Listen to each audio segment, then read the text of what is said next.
I think that intro, Vigilante, like sets the tone for so much that happens. Like that initial dramatic intro just puts every single person on notice. Like this is what's about to happen, right? Like this is what's about to go down. Just put on the seatbelt. You need to put on the seatbelt. This is me telling you, put on the seatbelt because we're about to go crazy.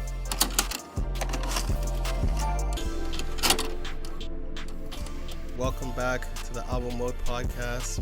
My name is Démar Grant, aka King Grant, aka The Bunny, and I'm back without my esteemed co-host and co-creator. I think we still have one or two more weeks without him, so you're stuck with me today, one-on-one, and we're here reviewing Fat Dog's Woof.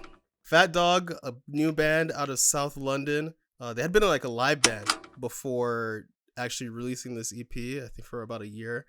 They're doing this thing called new rave, a genre of music I had not come in contact with until I want to say maybe a month or two ago. So it's combining punk to a degree, it's combining electronic music like house music. So this is me diving in to a new experience, new genre, new band, something that I love doing on the pod.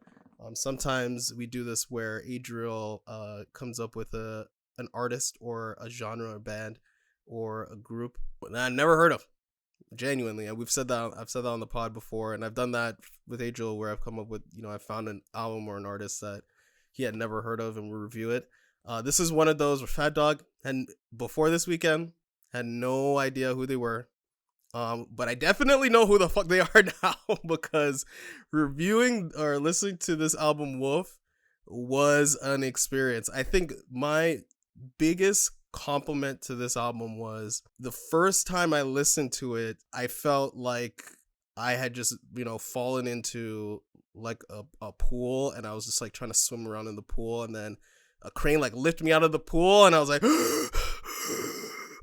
like I was like hyperventilating, right? Best thing about this album to me is the production. There's a danciness to what's happening. Like I think songs like Vigilante and even Running, the single, there's like a dancing element to this music, and also like a very like electronic part. Like I feel like every single song, especially a song like I Am the King, is like an ascendancy. We're ascending. That's what this entire album is about. We're ascending. We're going up a level. We're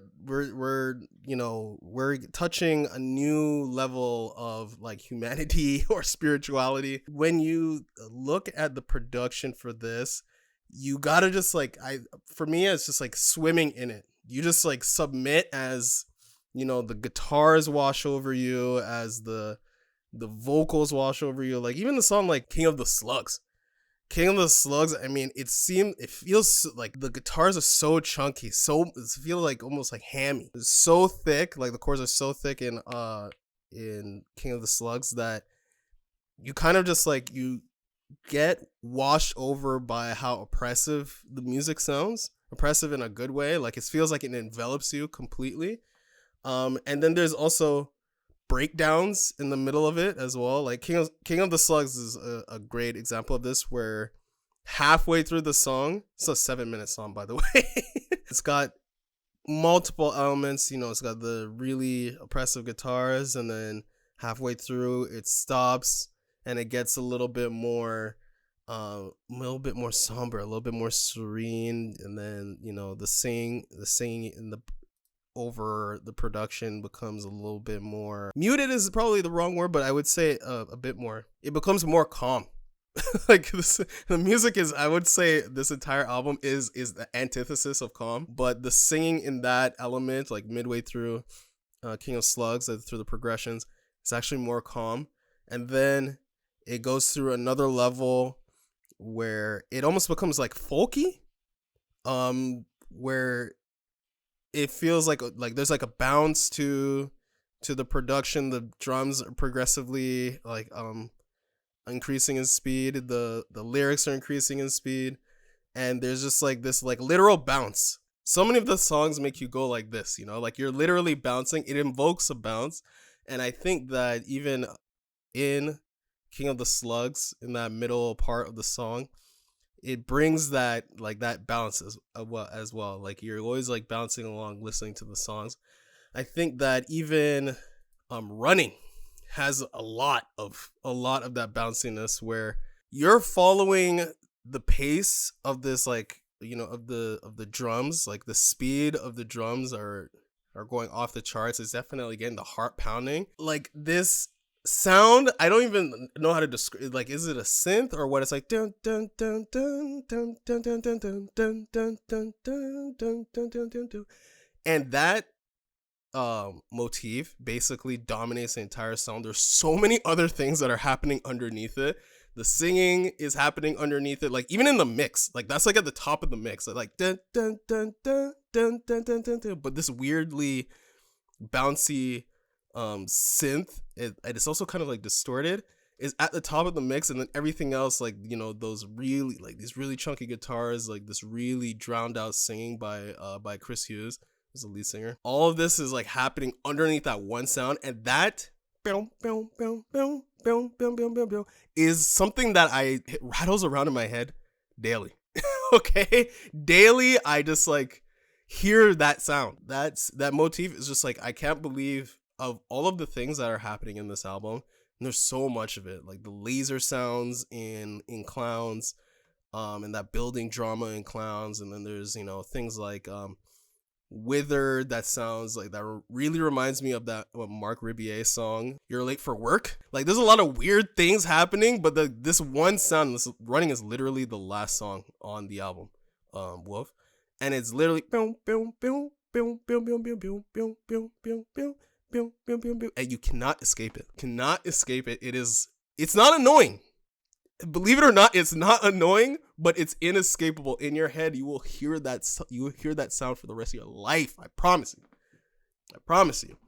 I think, what else do I want to talk about in the production? I think that this entire album, it feels like a constant build. I mean, even from the intro, has one of the most dramatic.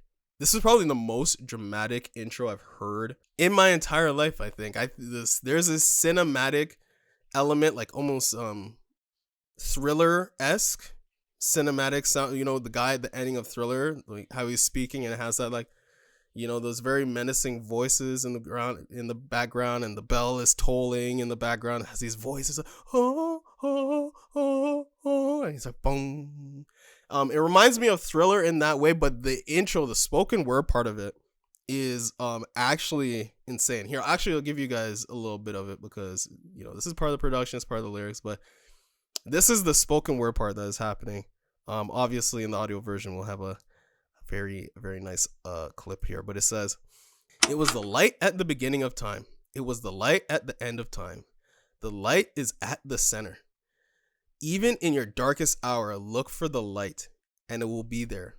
I was there to watch the first wretched cells of existence tear themselves apart as the tides come in and froze and thawed and cracked on the earth's opened, gaping maws, screaming at their own being. I was there when the first beasts dragged their swollen bellies onto the beaches before the light of the sun.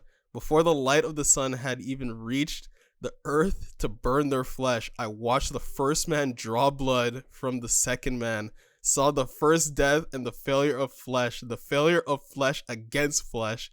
We are all dogs gnashing our teeth at the moon." What the fuck is that? I think, you know, if you're gonna sell up drama, and, you know, the idea of something being extremely dramatic, I think that intro is perfect. I really cannot think of a more dramatic intro to an album. I can't think of it.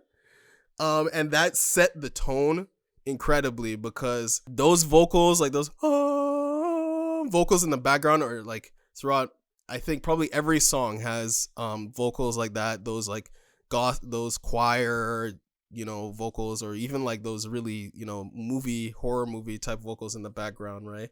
Even for songs closer to God, or even Wither, you know, Wither still even has like this element of like almost like fear, like a pace of fear. There's like a level of fear that is happening. Even in the song like Wither, when I said it's like you're late, you know, it reminds me of you're late for work. There's still like, you know, the echo on Chris's voice when he's screaming, the lasers in the background, the beep that goes on in the background. Like there's just a lot of like scary. It's a little bit horror. There's a little bit of horror elements because there's beeping, like the hospital beep that is happening in the background. And the song is about death. So there is like a dark element to what is happening, even though it feels like you want to dance. Like all the songs have this, the BPM is up. The BPM is up, okay? And I feel like you want to dance, even though the songs are frequently about death. Wither, I would say, is one of the better songs when it comes to like an idea, being about an idea. I think a lot of the songs on this album they have concepts, but the execution into which that the songwriting is actually capitalizing on the concept is I wouldn't say fully realized. But Wither is a good example of that. It's literally a song about withering before you die, like actually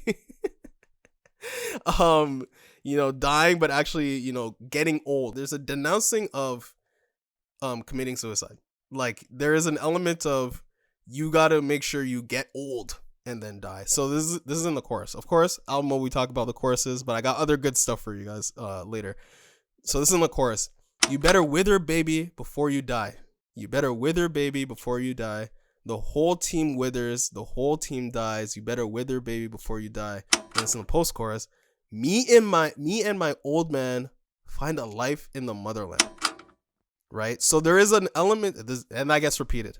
Lots of repetition on this project. I'm telling you that Woof is repetition. You like that point, you like Playboy Cardi, you actually might like this because the level of repetition and the level of just like all encompassing sound like is something Playboy Cardi-esque, even though like it obviously sounds different. I mean, like we're talking about real instruments and shit in this, and there's more electronic music. Well, Playboy Cardi is electronic as well, but regardless, it sounds a lot different, but the songwriting structure is similar. I like the songwriting a lot with song like Wither, and then and then the refrain, I forgot to mention this. You got one shot, only one. Don't fall into the barrel of the gun like a phoenix from the flames. Don't you hold your bald head in shame like a moth crashing into the sun. Find a burger for your bun. Come on, baby, you like it raw. Now you see the side of my paw. So there's even this part of it, like there is a like he's like, don't commit suicide, right? Don't kill yourself. Figure out something interesting to put inside of your life, right? Find a burger for your bun. Put something actually inside of the buns, right? I think that the songwriting is interesting. It's very interesting because considering how grand the music sounds, it's hard to put lyrics inside of it and also match it, right? You can really run into an instance where the songs sound super dramatic and then the things that you put inside of it are nonsensical or don't lead up to the drama. And I think that Fat Dog does a good job of making these like weird analogies, or they make it funny. Like sometimes it's just funny. Sometimes there are things that are funny that are put inside of it. Like the idea of putting a burger in your bun is like just like a weird but funny analogy. And there's a lot of good instances of that. I think that there is one more thing I want to point out when it comes to lyrics, or one of the other things I want to point out when it comes to lyrics is I Am the King, right? So this is another song that I was talking about, Daft Punk or Playboy Cardi, this like love for repetition. This song is basically, first of all, I want to mention, is that a car turn light in the background at the very beginning that like, if you're listening to it on Spotify, I don't know if you can hear it, but I have I was listening to it like on actually iTunes, and I could hear this ticking sound that sounds like a car light in the background. I love the violins building the drama. Again, this entire album is all about building the drama. So those violins to start off at the beginning, and then you just have this announcing. It's this, I am the king, I am the king, I am the king. I thought was amazing because this, again, it reminds me of like Around the World by Daft Punk, or even Top of the Building by Playboi Carti, right? Where it's just like you find one phrase that just is exceptional, and I'm like, that's it. That's it. Everything orients around this one phrase. And for Daft Punk, it was just Around the World. I don't even know how many times they said Around the World in Around the World.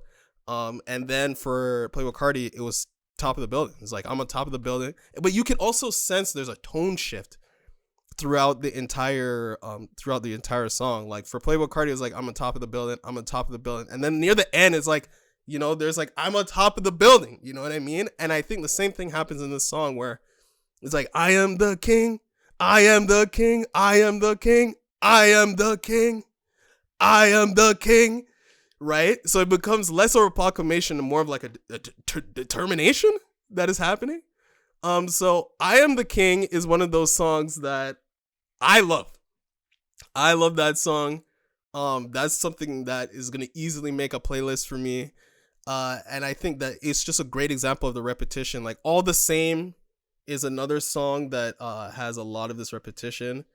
And if you're wondering why I'm mentioning repetition like being so important, is because it actually is really hard to find one phrase, right? And for you to nail that one phrase and for it to sound good and not monotonous, right? It never, like, none of this music, zero of it feels monotonous to me. It is actually, it feels a lot of the time like you're trying to grip things like flying around you, right? And I think when the production is so enveloping, I don't want to say disorienting because it's not disorienting, but it's so all encompassing. The idea that there is like one phrase I could just grip, and then I can just watch everything else swirling around me, I think works really well for their music, right? So All the Same, I would say, is a song that embracing of this like repetition in the chorus, where it's like, you're all the same to me, you're all the same to me, right? And I think when you have a song like All the Same, and it basically sounds like a Hotline Miami redub, like they've just got the producers who made the Hotline Miami soundtrack and just threw them on this, I thought was really good. And again, the background vocals are adding an extra level of drama to the music. So I think that the songwriting is interesting, really, really, really interesting. Really interesting overall, like how it fits together. I think it fits together beautifully. I think this thing fits together beautifully. I think that intro, Vigilante, like sets the tone for so much that happens.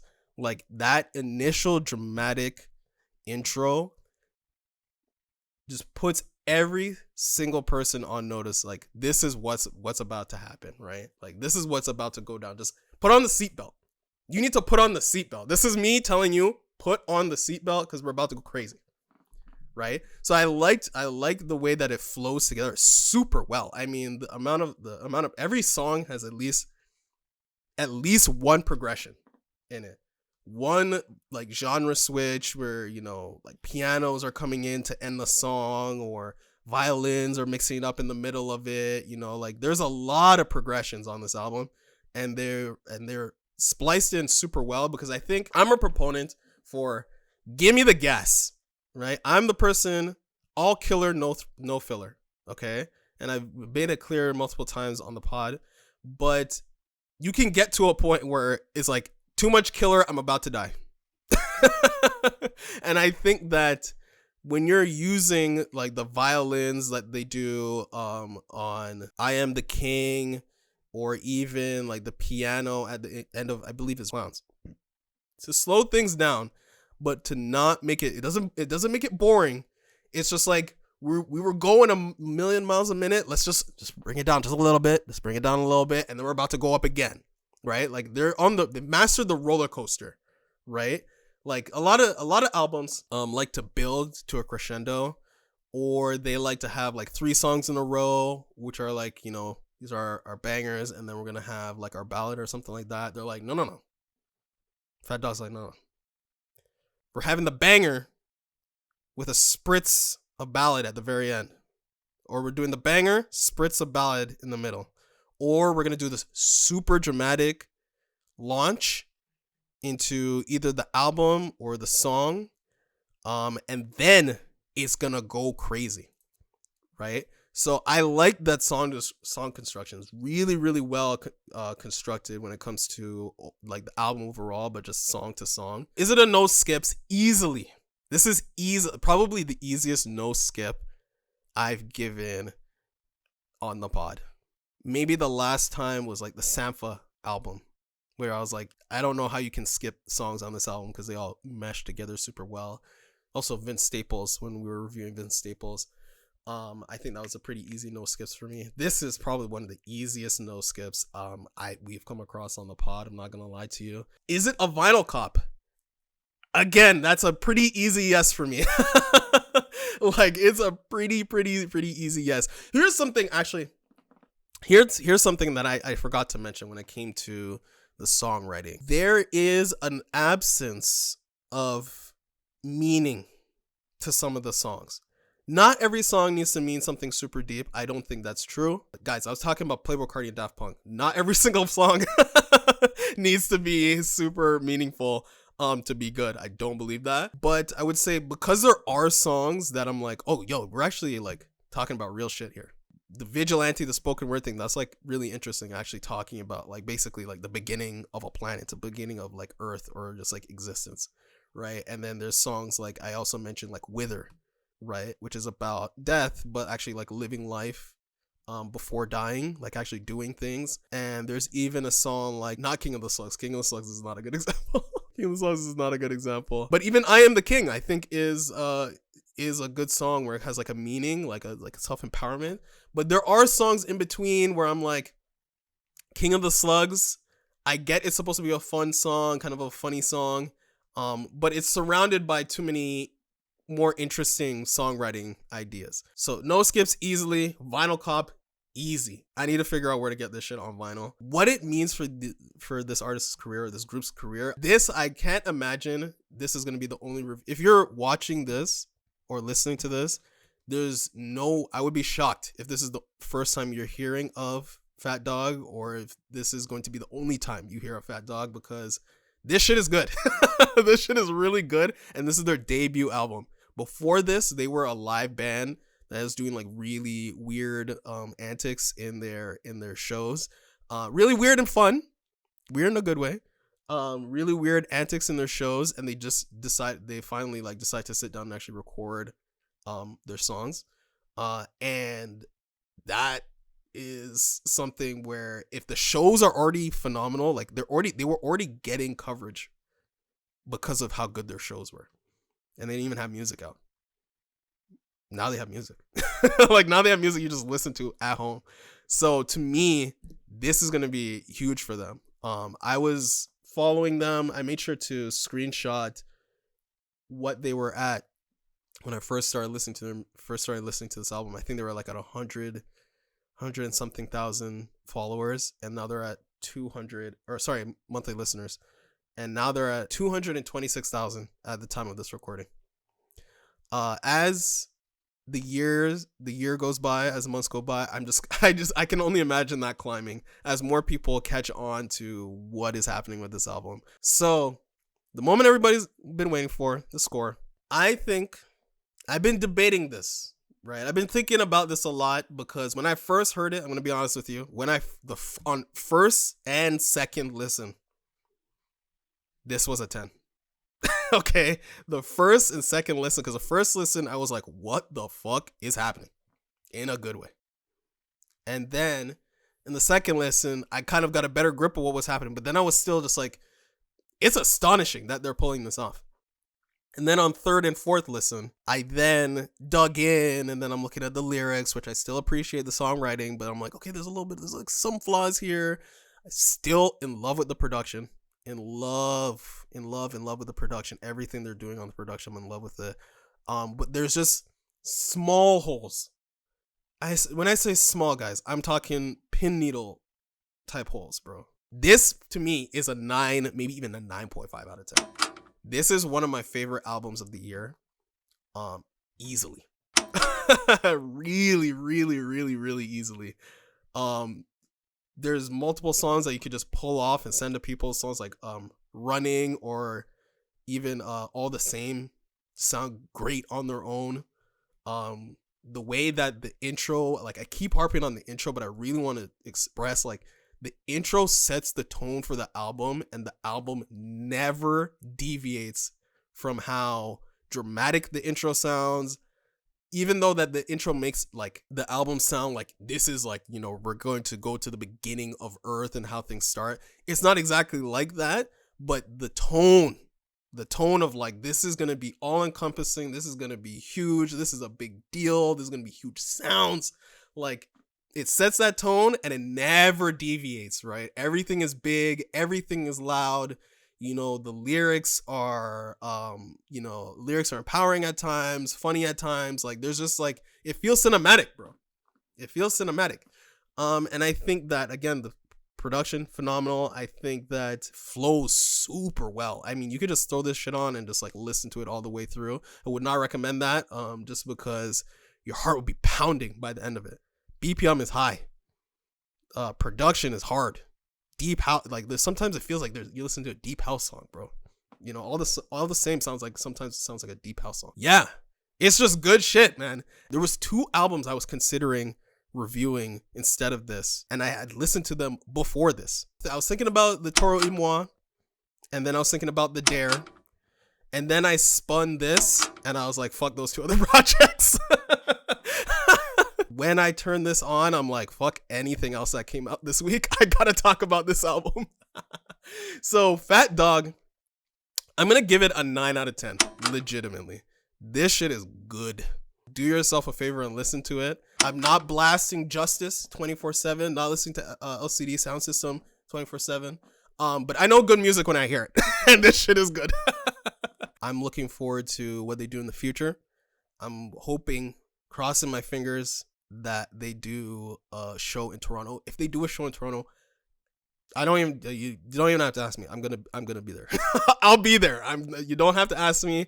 Just assume I'm in the crowd, because I will be there 1,000%. I gotta be there for a live. It's one of those albums, man. It's one of these artists that you just want to see live, like them, Travis Scott, you know, Playboi Carti. You just want, even Kendrick Lamar has gotten to that point now, I think, where you just want to go to the show.